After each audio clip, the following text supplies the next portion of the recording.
real risk of testicular impact. I actually have an array of funky and marginally inappropriate top caps, but I can't find any of them. So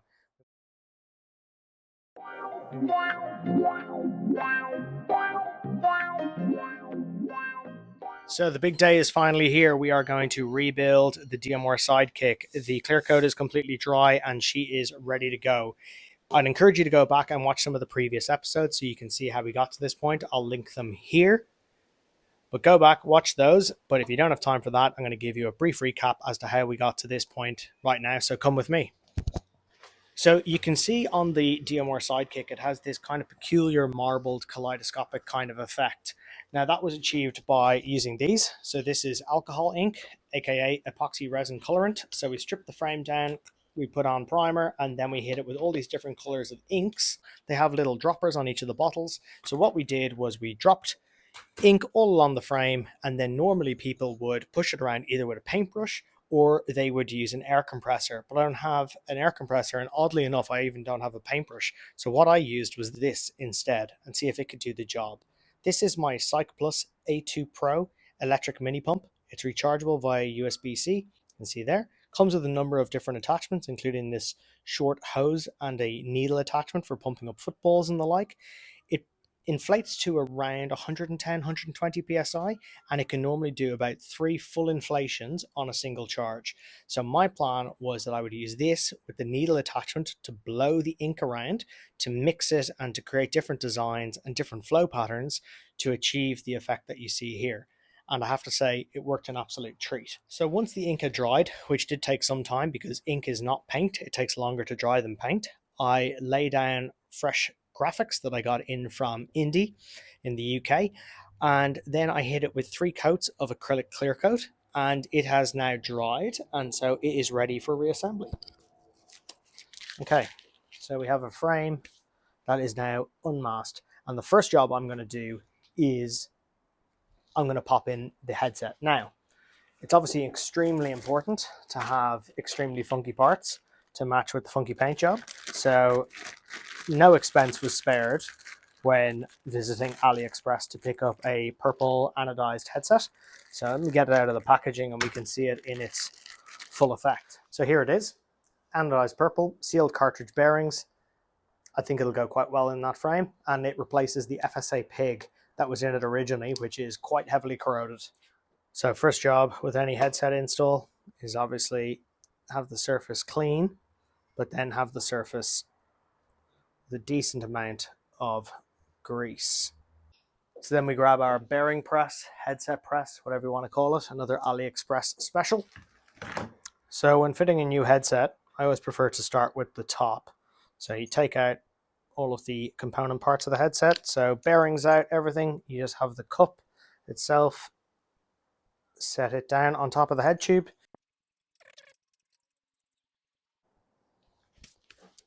So it's super easy to put a headset in incorrectly into your frame and completely right off your frame by flaring the head tube, by putting this in at a bad angle and straight. Take your time, and it should go in without too much trouble. So I'm just going to pop a spanner on the lower nut here and use it to bring tension onto the press, and that is going in now, nice and clean into the frame. So these DMR Sidekicks, pretty hardy frames, and they have this ring, this additional reinforcement that goes around the head tube to inhibit it from flaring, more so for when you are dirt jumping, but also handy for when you're assembling it, that it just has that bit more structural strength.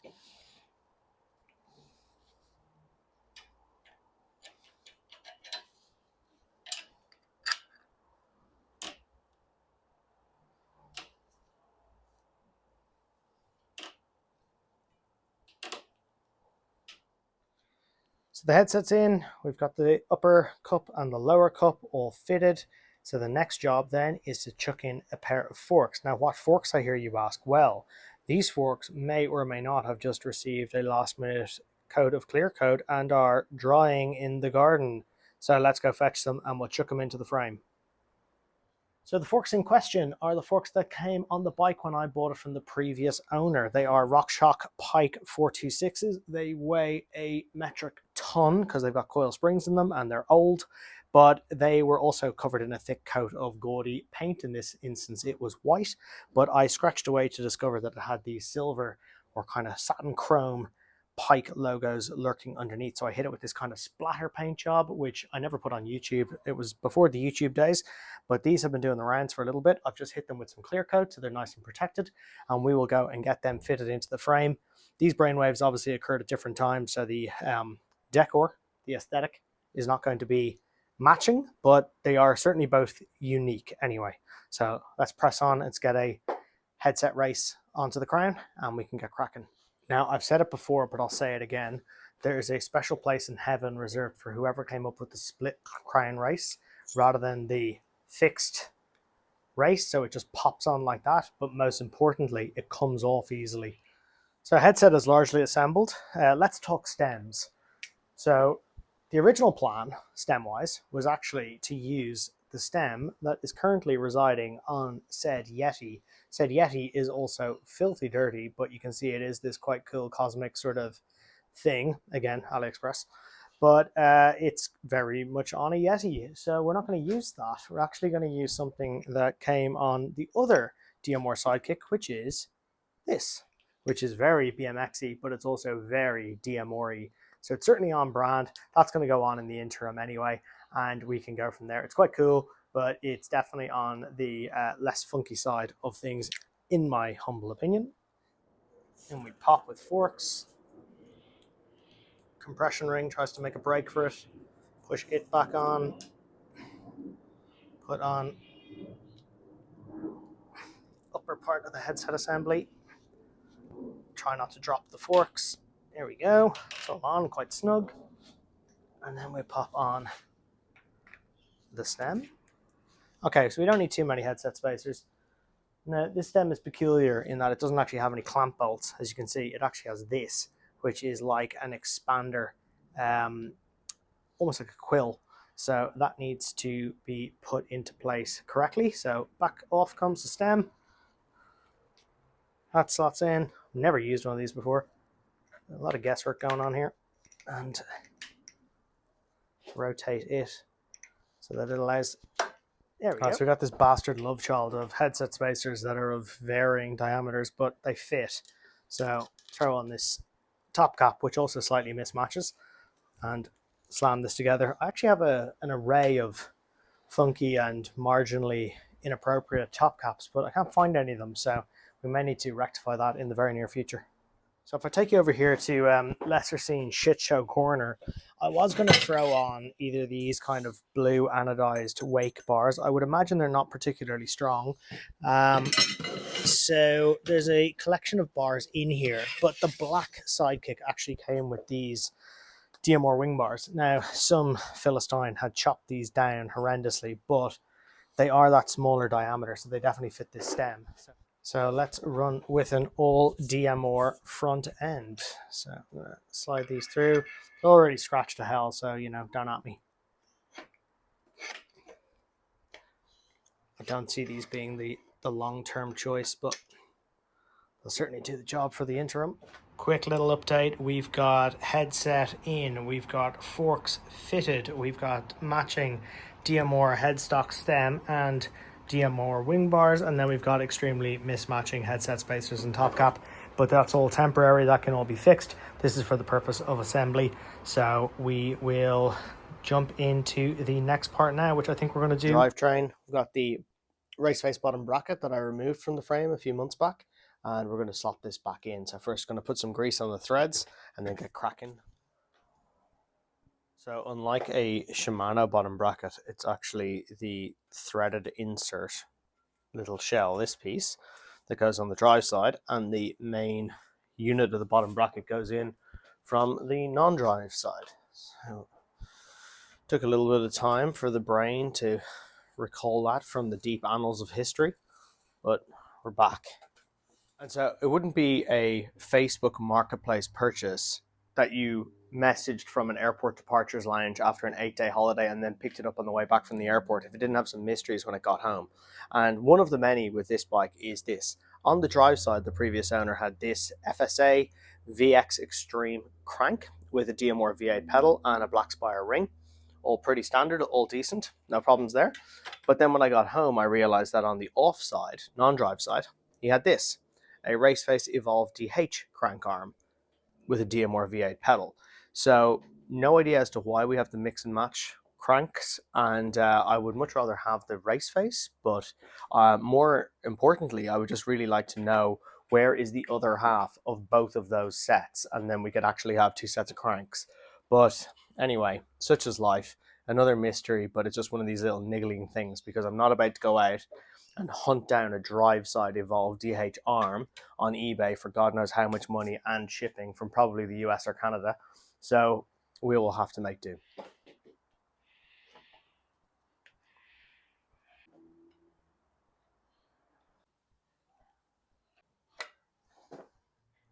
I think it's high time I gave you an introduction to the wheels that came on this bike are going back onto this bike. So they are Halo Tornadoes. This is, of course, a 24-inch bike, so little ditty little wheels, jumped up BMX, but come with some very appropriate DMR Moto Digger tires. So loads of thread on them. They look like they're actually really quite new. Now the front wheel is pretty straighty 180. The rear wheel is a little bit of a different story. So you can see here we have this monstrosity, which is this amalgamation of sprockets off a cassette that have been grouped together to kind of give a single speed sort of setup. It's really, really janky. It doesn't work particularly well, but it also means the changes has to be kind of rammed onto a sprocket. The whole thing is just pretty awful. So that's going to go. We've got a proper single speed setup here, which is going to go on it. Where is my stuff? Here is my stuff. And it's in purple. We'll get that out of the packaging in a second. But one other issue with these wheels, and part of the reason why this bike was so cheap when I bought it, is when you would put the power down, it would either elect to engage or not engage with no real rhyme or reason. So the free hub was actually broken. If I remember correctly, the pole springs were kind of gone and the whole thing was quite tricky. Anyway, I spoke to Halo. They were really helpful to a point. They don't make the free hub for this anymore and they've moved on to a different standard. However, one of the tech people over there told me that it's by and large the same as the newer version with some slight changes. So you can't use it as a direct replacement. However, what I did was basically bought a new free hub, stripped it apart, and then just meshed the two parts together. So we ended up with a new free hub. Now, it's not perfect by any means, and you can probably tell it's a bit bindy. So there's definitely more work to be done on this one. But it was one of those head-wrecking jobs that I was losing the will to live, considering the bike wasn't built. And therefore, it was like, how many times can you take this apart, put it back together again? I even had to go and buy like these random, tools off random people on the internet to find a way to take various different elements of the free hub apart. So we'll get back to that in future, but it's not going to stop us for the time being. So no better time than the present to get this single speed setup sorted. So I've got my makeshift wheel stand, which works oddly well. I'm going to take this dirty old quick release out. And we'll get all this amalgamation of sprockets I just spoke to, and we'll get them off. That's on the floor. That's rolled under something. Right, okay, so we need chain whip, adjustable spanner, and we need a cassette removal tool. Bingo bango. Cassette removal tool goes into the lock ring. Make sure it's good and seated. Chain whip goes on. Now, because this is a really small cluster of cogs, there is a bit more of a challenge in getting the free hub off because you don't have as much leverage. You use the 80 kilos of body weight. Take it to the floor.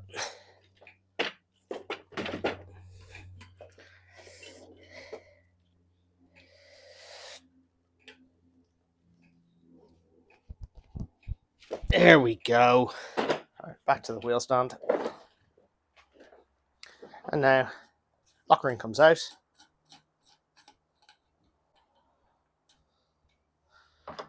Like so. And this is our ZTTO 17 tooth. I'm not going to lie, I ordered this randomly without checking what sort of cog size I was using previously, etc, etc. You can see there, it obviously looks to be CNC'd. It's quite nice looking actually, and most importantly it comes with the proper spacers so we can get the proper chain line and it can actually go on. Now, one other thing that I do have here as well, which we may or may not use depending, there's so many purple parts, is I also have this. It's also ZTTO. I've got quite a bit of their kit actually, and works well to varying degrees, but this is a chain tensioner, so we may use this with a bit of additional chain. It'll make it a lot easier to get the wheel on and off. Creepy glove. For some reason I seem to have a massive amount of left-handed gloves and very few right-handed gloves. I don't know where they've gone, so I just stick one finger in. And cough for me.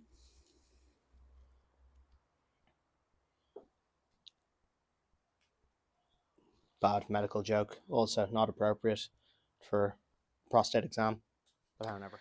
So because the crankset can't really move inboard outboard, it means that all of the adjustment needs to take place back here at the rear.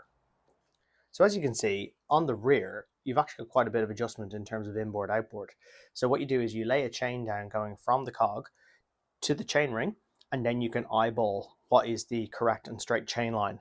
Then what we do is we take our bunch of spacers, we can pop them kind of in behind and eyeball how many spacers and what spacers do you need, you know, inboard or outboard of this in order to get it in the right position, and then you can clamp everything down. So first, let's break out the chain and lay it down.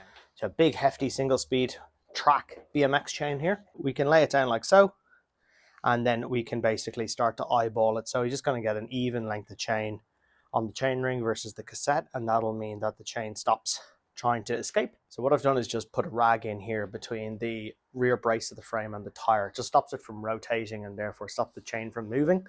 And then we can have a proper eyeball of the chain line. So straight away, that doesn't look too bad. It maybe needs a touch more outboard, but that is looking pretty straight to me. So slight issue with the chain tensioner, it actually needs to screw on to where a derailleur hanger would be here, and we don't obviously have one currently. However, what we do have is a derailleur hanger on the black Sidekick, so we might do some pillaging.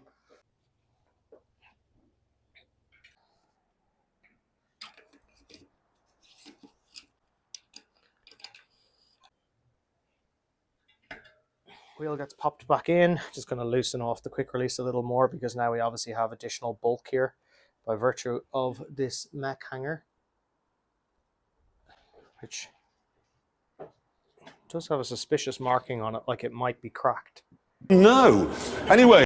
Grease in there. Go in like so. And then when the chain brings this under tension, it'll rotate around.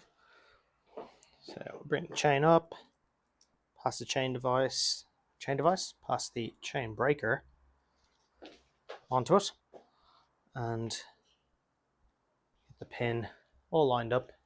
So you can see there, everything is nice and settled. And fortunately, because it is so heavily greased, pin slots right out. We obviously don't want to entirely remove the pin. Pass it around the pedal and on. It's obviously super slack because it's not on the chain tensioner yet. And bring the tensioner through and pop it on like so. And it pops off like that, which is not the desired effect. So you can see there, perhaps, but there's ever so slightly a twist in the mech hanger. So I don't think anything is actually going to work. If I was to put a straight edge on that, let me see, do I have anything akin to a straight edge? Let's try the old steel ruler. Right, so yeah, you can see there. blatantly clearly that is never going to work. Right, back to the drawing board.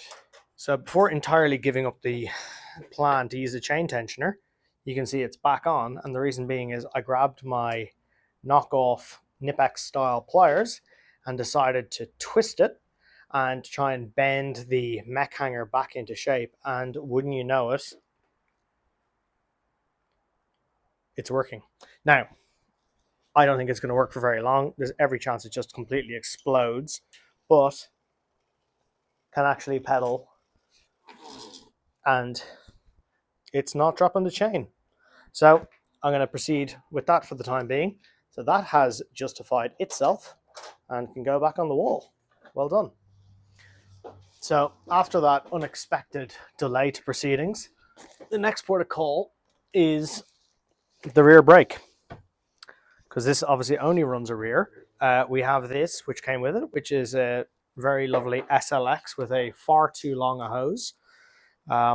So when I got it, it was actually wrapped around the head tube twice, which is what we're going to do for the sake of I couldn't be bothered to cut and re-plumb the brakes. So you can see you're left with this extremely aesthetic loop-de-loop here, which slightly comes under control when you put the lever into position. I will get to eventually sorting all this out and fixing it, but for the time being, it can stay as is. What I do want to do, though, is minimize the amount of paint rub that it's creating, so I might have to faff around with exactly how it's angling itself. I really now wish I'd actually sorted this out ahead of time because it's annoyingly long. So let's see what we can do with this. Rear brake caliper is now mounted. Managed to actually dig out the adapter that it came with, which is quite unusual for me. The main challenge is going to be tidying up this hose. Now, the reason why the previous owner had it so long was to be able to do bar spins, which is funny because the adjuster knob of the pikes actually fouls on the gusset under the down tube. I am a terrible rider, so I don't think bar spins are really on the menu for me at any time in the near future. So I'm just going to try and bodge a way of tidying up this hose. Okay, so this is extreme level of bodgery. But I have these little wire ties, and what I'm going to do is I'm going to pass it around one of the old cable bosses, and from that I'm going to pass a cable tie. In fact, it could run quite happily down the inside. So I'm going to pass this through, loop it on. Never tried this before. This is a live ADHD insight into will it work, won't it work. So I'm going to pass the cable tie to the back side, and if I can tighten this up effectively, it should, in my head, hold it in place until I find my cable to hose guides, because I definitely have some around here somewhere. So that is now tightening up,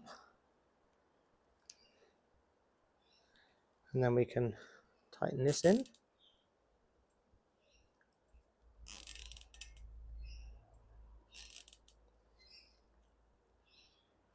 And I'll just trim off these tails, or otherwise took them away. So janky as all hell, but you can see there the little wire ties have been twisted, tucked underneath. There's a cable tie that's wrapped around them, and that has gotten it under control. So not that we needed any further examples as to why you never throw something away, but I think this one kind of speaks for itself. For the rear. So last thing the Sidekick needs is grips, and I don't think anybody's buying this Cannondale anytime soon, so let's get these grips off it.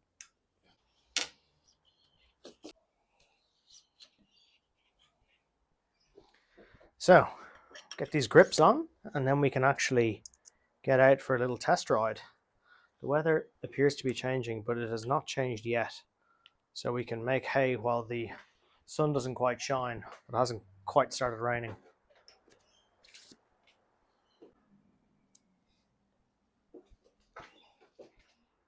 We'll get it out for some proper shots, but essentially there is our rebuilt, repainted, redecaled, recommissioned from the dead DMR Sidekick.